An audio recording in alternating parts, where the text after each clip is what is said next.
एक समय की बात है। एक शांत गांव में एक बहुत आलसी आदमी रहता था।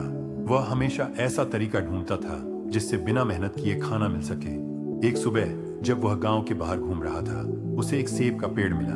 भूख लगने पर उसने कुछ सेब चुराने का फैसला किया, लेकिन जैसे ही उसने एक सेब तोड़ने के लिए हाथ बढ़ाया, एक किसान ने उसे देख लिया और उसके पीछे दौड़ पड़ा। घबराकर आलसी आदमी छिपने के लिए पास के जंगल में भाग गया। जैसे ही वह जंगल में गहरे चला गया, उसने कुछ अजीब देखा। एक पुराना भेड़िया जिसके केवल 2 पैर थे। आदमी हैरान रह गया, ये भेड़िया कैसे जीवित है?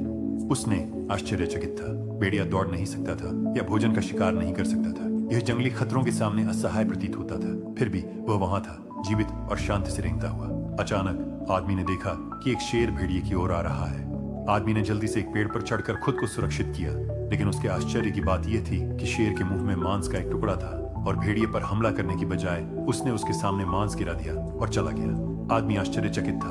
उसने सोचा, यह अवश्य ही भगवान की योजना है। एक अपंग भेदिया भी खाना पा रहा है। निश्चित रूप से भगवान ने मेरे लिए भी कुछ योजना बनाई होगी। प्रेरित होकर उसने भी ऐसा ही करने का निर्णय लिया। वह एक पेड़ के नीचे बैठ गया, यह सोचते हुए कि कोई आएगा और उसे खाना खिलाएगा।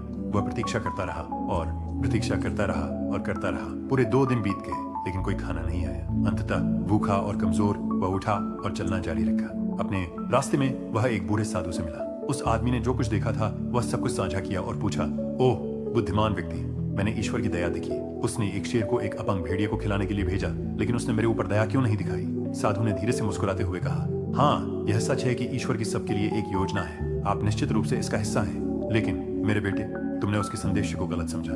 वह नहीं चाहता था कि तुम भेड़िए की तरह बनो, वह चाहता था कि तुम शेर की तरह बनो। कभी कभी जीवन में हम उन संकेतों को गलत समझ लेते हैं जो भगवान हमें देते हैं। हम मान लेते हैं कि आसान रास्ता ही हमारे लिए है, जब वास्तव में हमें कार्य करने के लिए, देने के लिए, नेतृत्व करने के लिए बुलाया जा रहा है। तो एक क्षण ले अपनी यात्रा पर विचार करें। क्या आपने अपने जीवन में कोई संकेत गलत समझा है?